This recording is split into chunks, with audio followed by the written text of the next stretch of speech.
So let's start with our podcast right now. Inga came from German to be in Israel and to help us in Makshivim, to volunteer in Israel. She really like Israel, and at the moment, if it's okay for you to share with us about yourself. Hi, I'm Inga. I live in Berlin, in Germany. I live there with my 3 sons, and I started to study psychology 2 years ago in Germany, in university. Oh, amazing. Yes. Yes. Okay, that's amazing.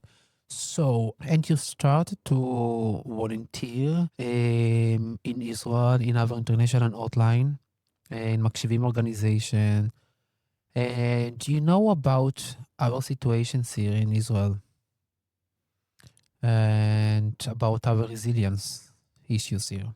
So, what do you think about it when you hear in the first time resilience style Israel country? What do you think about it?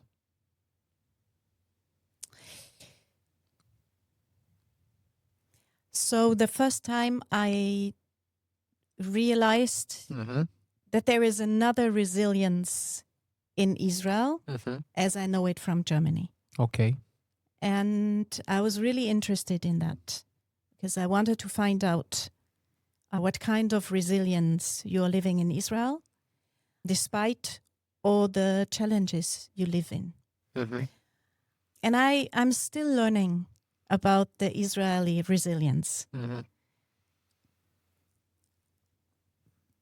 So I would say the resilience in Germany is existent, especially in crisis or after crisis, like floods. Yeah. So then there is resilience that can be activated. But I realized in Israel or through Israel that the German resilience is not like a built-in daily way of life. So this is, for me, this is one of the biggest differences between resilience in Israel and resilience in Germany. So, yeah, like we talk about it before our meeting, that we have resilience tech in Israel and especially in Sderot City. Do you know about our ecosystem in Sderot City? What do you mean about the ecosystem? Okay. In Israel, we have a lot of experience with trauma. And with post-trauma, PTSD, and a lot of issues in mental health. So, we have no choice about it, but this is our gift, and we need to do something with it. What we can do with this data, with this experience, with this knowledge, information. So part of our special people in Israel, they came to Sderot to build their amazing ecosystem, to know how to make it to next step and to reach out our knowledge to the world, to know how to use with the special data about resilience and trauma, and to take high-tech companies from a lot of cities in Israel to Sderot. And this is really beautiful match to do it together, to take data from the one side and from another side to tech companies and to make a connection and to say, please help us to build in the city special IT company and to build there a special business to found money to these companies in the city and to make this city in Israel better. And make the best out of it. Yes. Well, that's a very Israeli practice, I would Mhm. say. So this is my experience visiting this country, Yes. talking with people, listening to people, watching what's happening. So to take a situation like, especially we have in Sderot, like Yes. living near Gaza at the border, they experienced a lot of attacks also on 7th of October. So yes, I think it is an amazing gift to see a crisis and to look for solutions immediately. So what I really got aware of is that the spirit in Israel is so if there is a crisis, if there is war, I really appreciate the ecosystem so that the companies, tech companies, social companies, mental health organizations, they work together to try to help, to try to support and develop support systems and to meet people. Yeah. And for example, our solution in Be Prevent company about Venchi. Venchi is really special technology. And it's very interesting to know about this vertical, about mental health, digital health.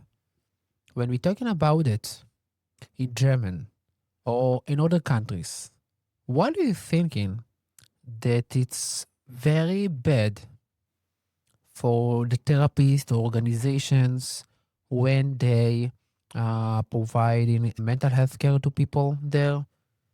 What the big challenges there? So in Germany, to provide mental health is very challenging to do it immediately.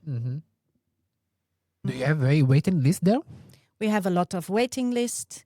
It's very For how long time? longer than 1 year.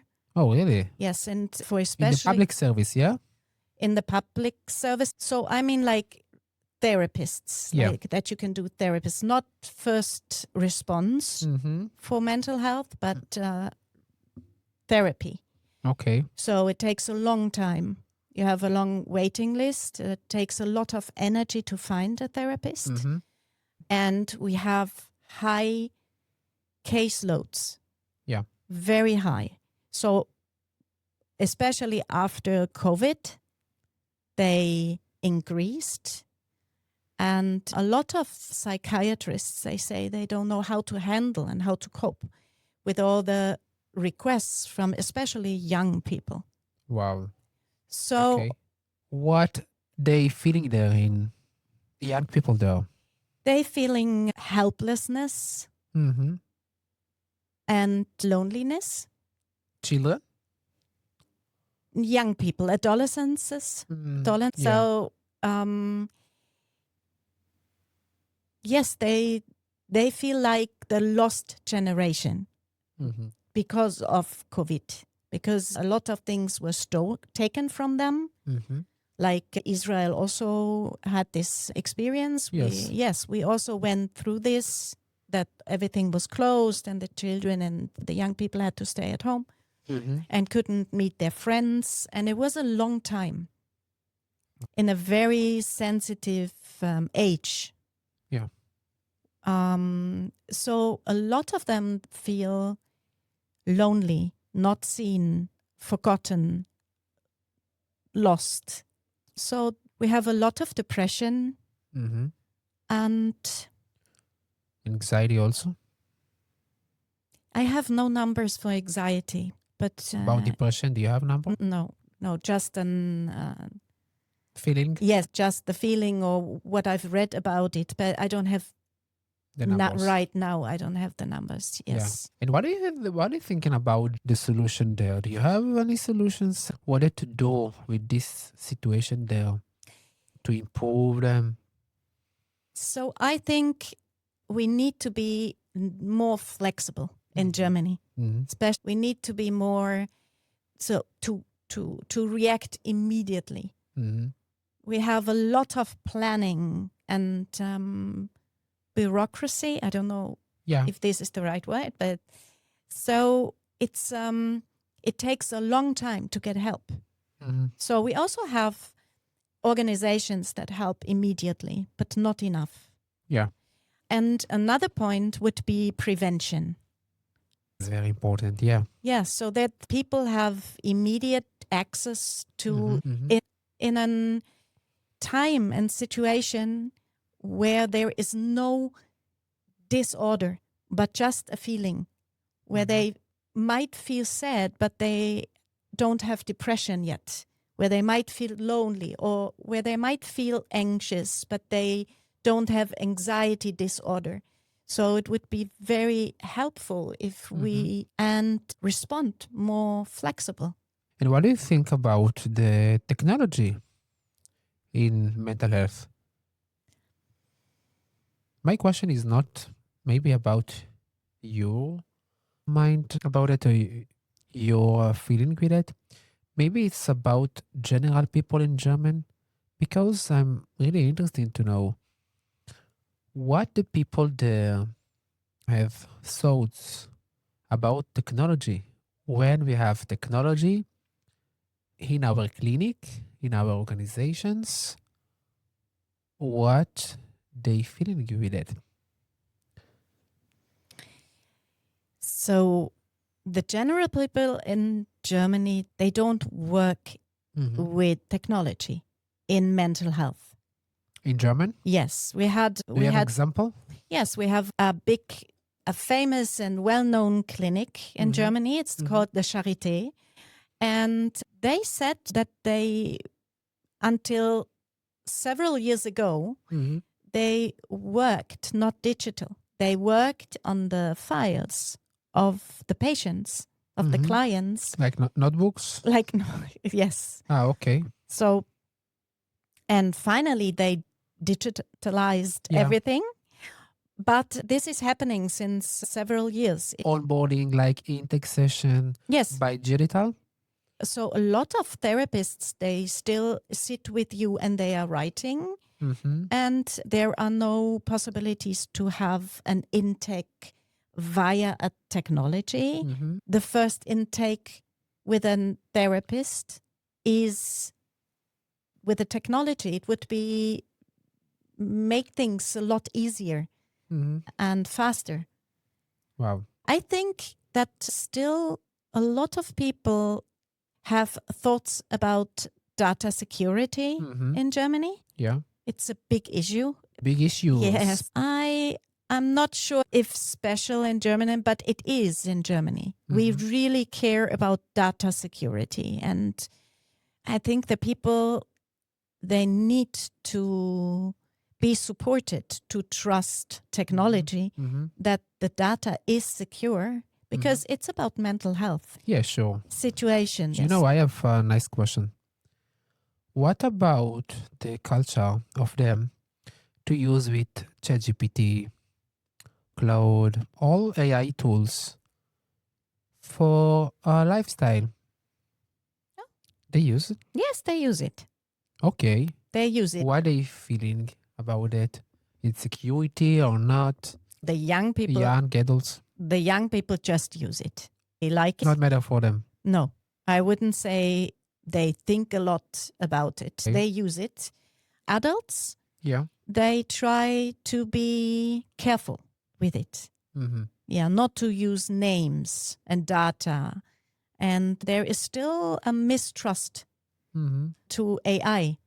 Mm-hmm. Do you know? My question is maybe what they may feeling when they need to think about social media like Facebook, Instagram, or another social media.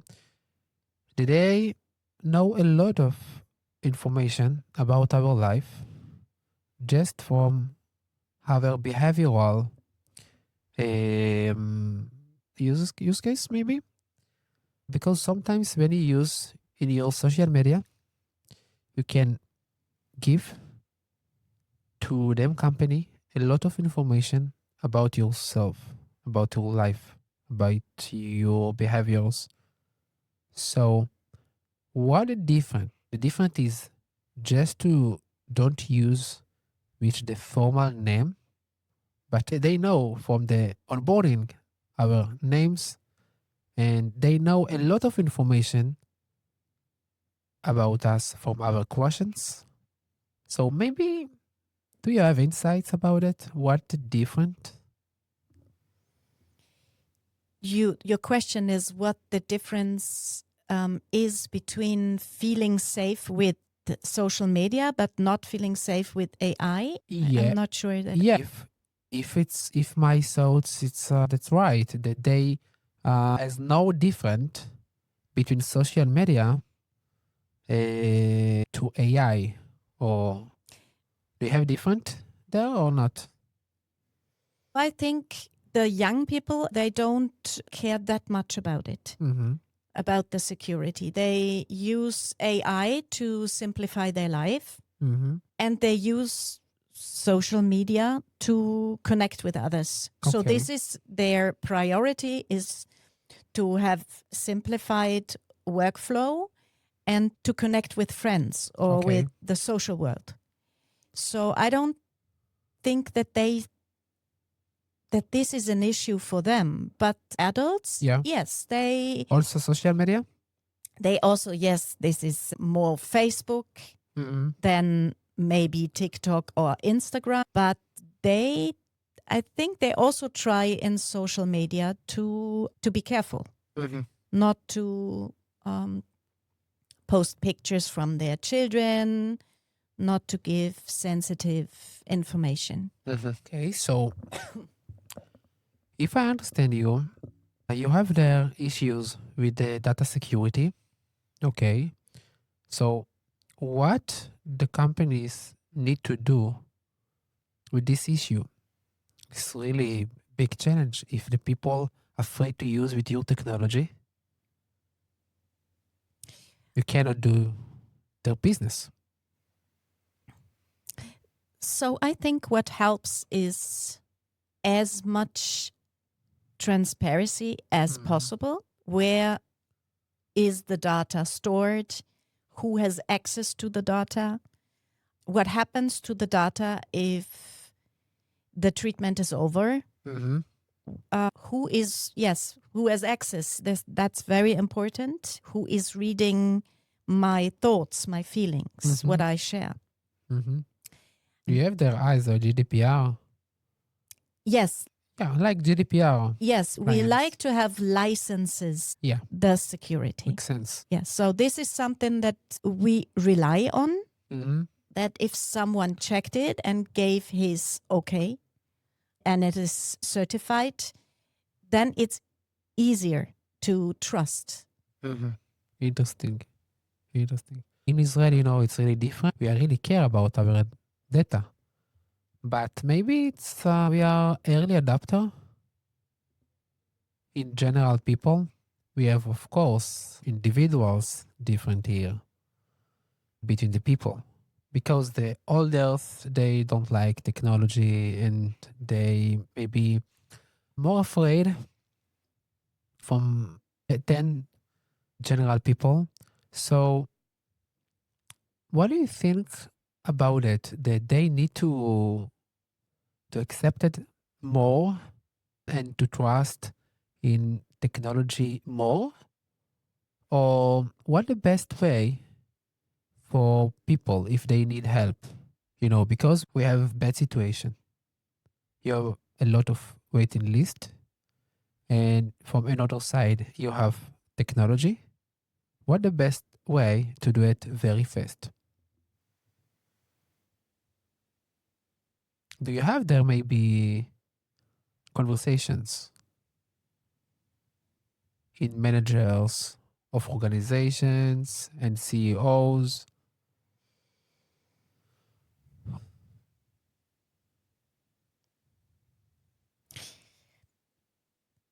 I think the best way is to practice, to offer the technology to the people Mm-hmm. and to explain it to them and to show how convenient the technology works, Mm-hmm. Yeah. what happens to their data, and that they get familiar in working with the technology and that they really experience it. So if they trust the technology Yeah. and then they are working with it, Mm-hmm. they will experience that it's helpful. Mm-hmm. So probably this is the way, a practice way, and to make it known to.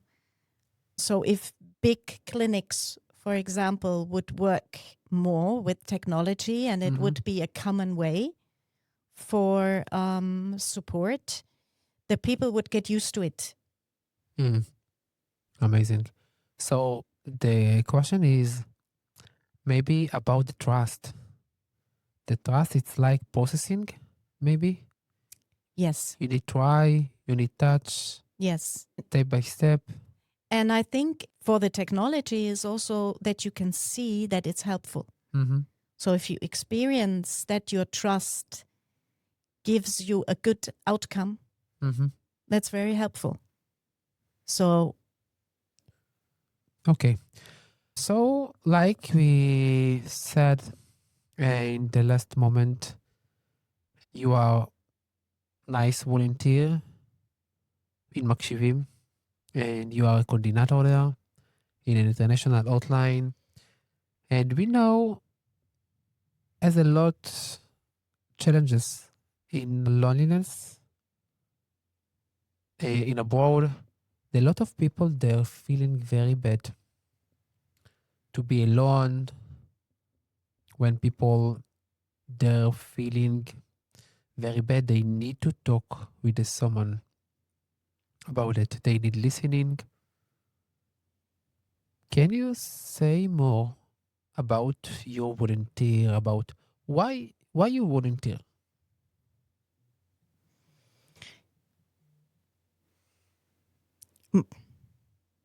why I volunteer? Yeah. So generally, I like to volunteer because it's the simplest, fastest way to support. Okay. There are no agreements needed. It's just a decision. I volunteer, I'm there, I support, just tell me what to do. So this is why I like to volunteer, because it's fast support. Yes, and spatial in international outline. Yes. And special is because I can support people that need help immediately. Okay. And I can meet them, I can reach out for them, Mm. and I can give them a listening ear Mm-hmm. and my presence and my focus, Okay. and meet them in a situation where they just need to be seen, heard.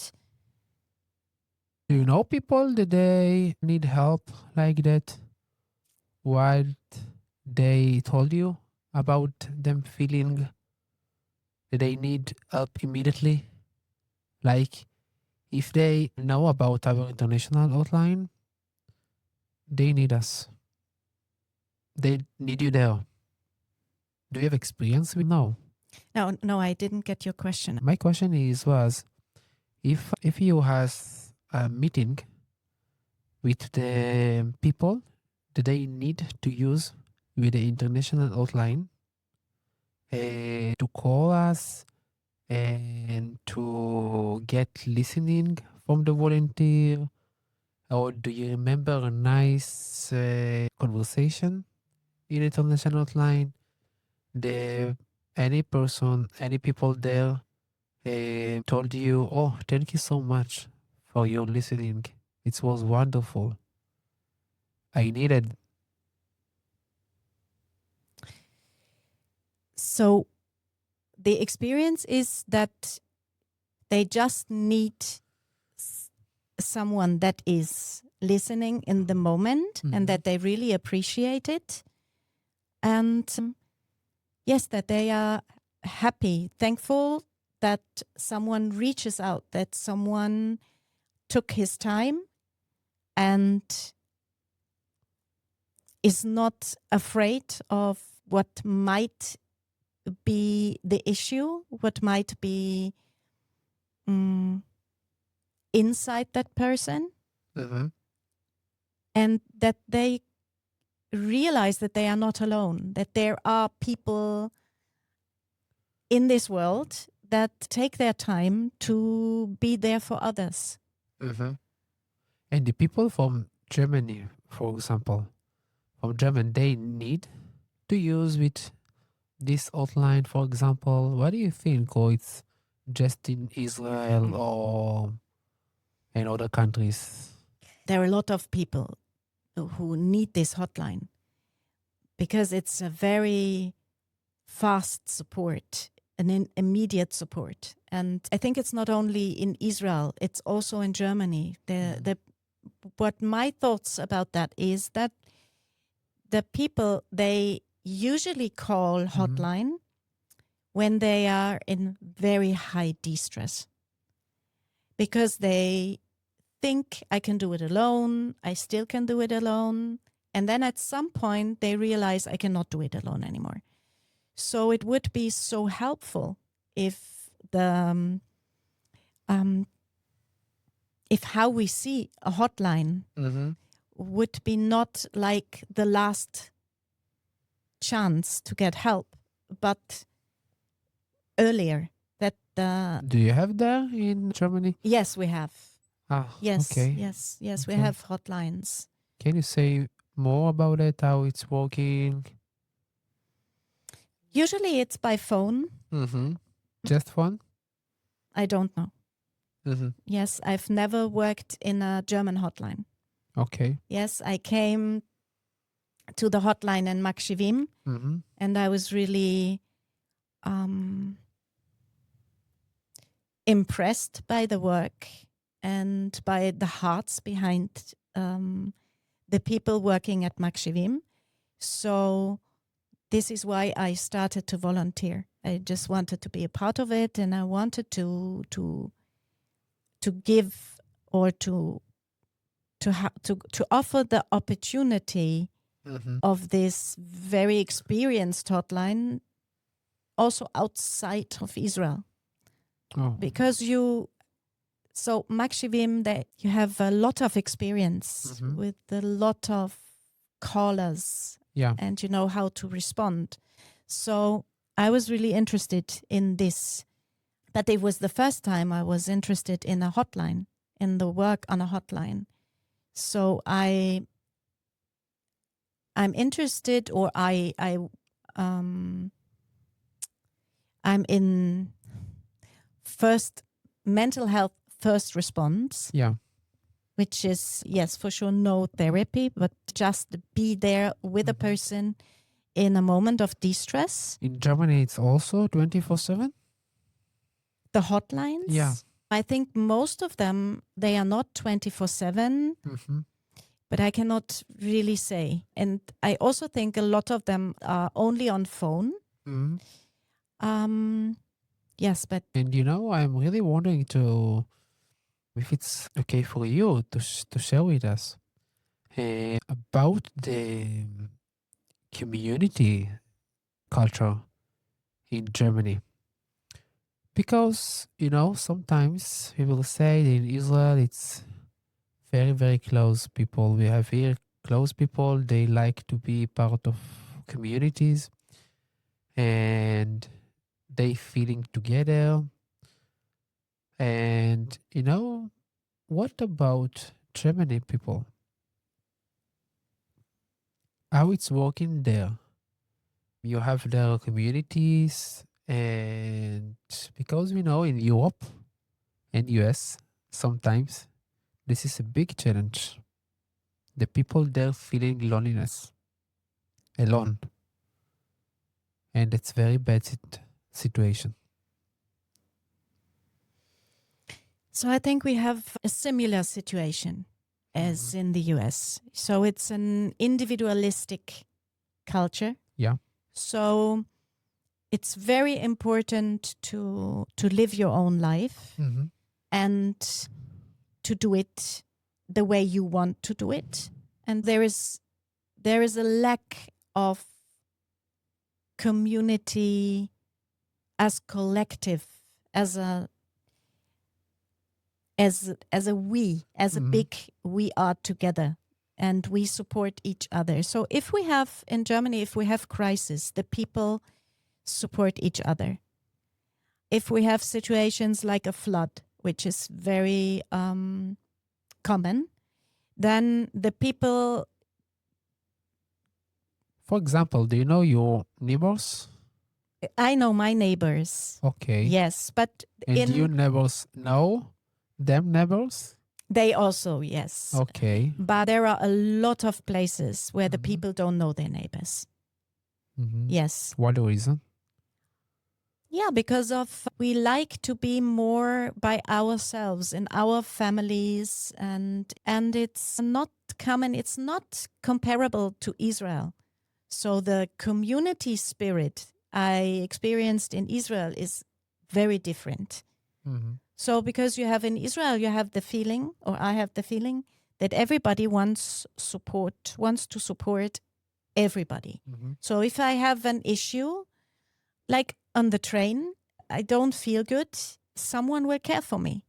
Wow. Yes, and this is something very... Example? I was volunteering the whole day in a work, and I was just tired. And I was in thoughts because I was helping to serve food for soldiers that went to Gaza. Yeah. And it was a very intense work. It was very good to do it. And then I was on the train from Sderot to Tel Aviv.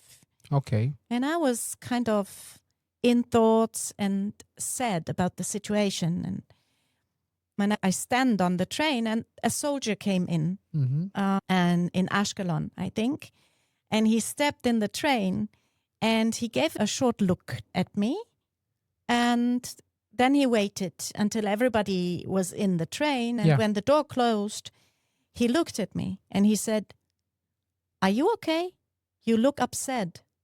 Oh, wow. Okay. And I said, "Yes, and yes, I'm okay, and I'm upset."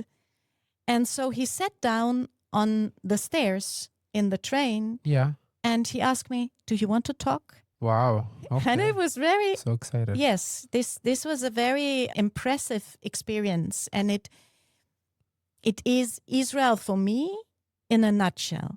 So it never happened to me in Germany. So that someone just asked me if I'm okay, if for sure there is an emergency and I would faint, yes, the people would react. But yes, sure. I never had this in Berlin, and I live in Berlin nearly 25 years. So I never had this situation. And so this is how I experience Israel. Wow. You know, some people said the resilience, it's community, and community is resilience. Yes, this is another point that is very different. In Israel, resilience is like it belongs to everybody.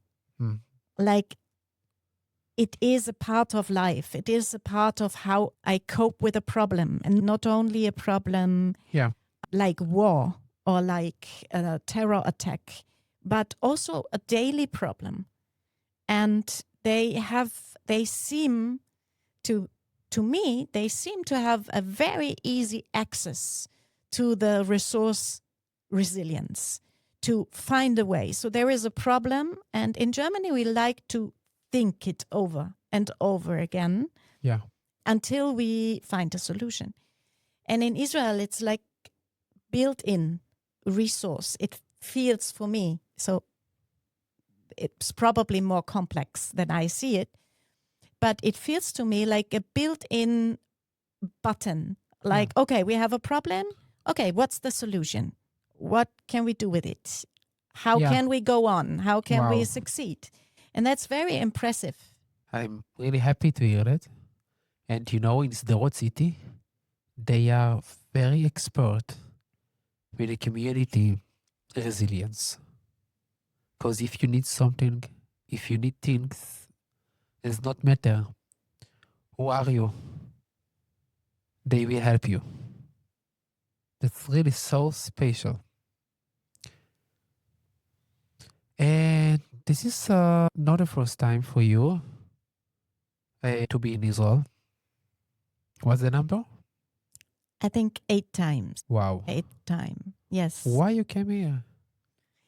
Yes, first I came in 2022 as tourist just to see this place the world is talking about. Mhm. And then I really liked this place.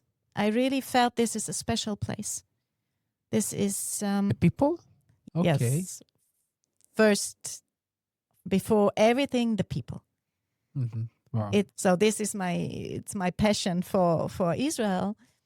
And one of the first things I realized that if you need help and if you ask for help, they will be there and they will support you, no matter if you just want to know where to buy something Mhm. or if you need help with other things.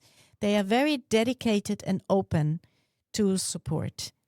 Wow. And they have a kind of liveliness inside of them, which I really appreciate. I never felt this kind of energy somewhere else. So this is why I came back also as a tourist in 23 Mhm. in June to see other parts of the country. And then after October 7th, I was very de-stressed in Germany because this country I appreciate so much was in trouble. So I had to do something to cope with it because I felt helpless. So this was the moment I decided I don't just want to talk about Israel. I want to go there and to support Israel. Wow. So this is when I started to volunteer. Wow. So right now, what do you want to say to people here in Israel, and what do you want to say to people abroad? So to people in Israel, I want to say that I'm very thankful that I experienced so much of their way of living, that they let me be part of it, that they supported me in time of war when I was stuck here, Yeah. and that I can learn from them to not to focus the problem, but to look for a solution and never forget that it's about life and that it's about people. Wow. So, and one thing I really learned and I really like is the sentence "Yeh tov." Yeah, tov. Yes. Amazing. So, yes, I'm very thankful Wow. to people in abroad. Yeah. If you've never been to Israel, let's go there because you have to see it and you have to experience. Amazing. Yeah. Inga, thank you so much.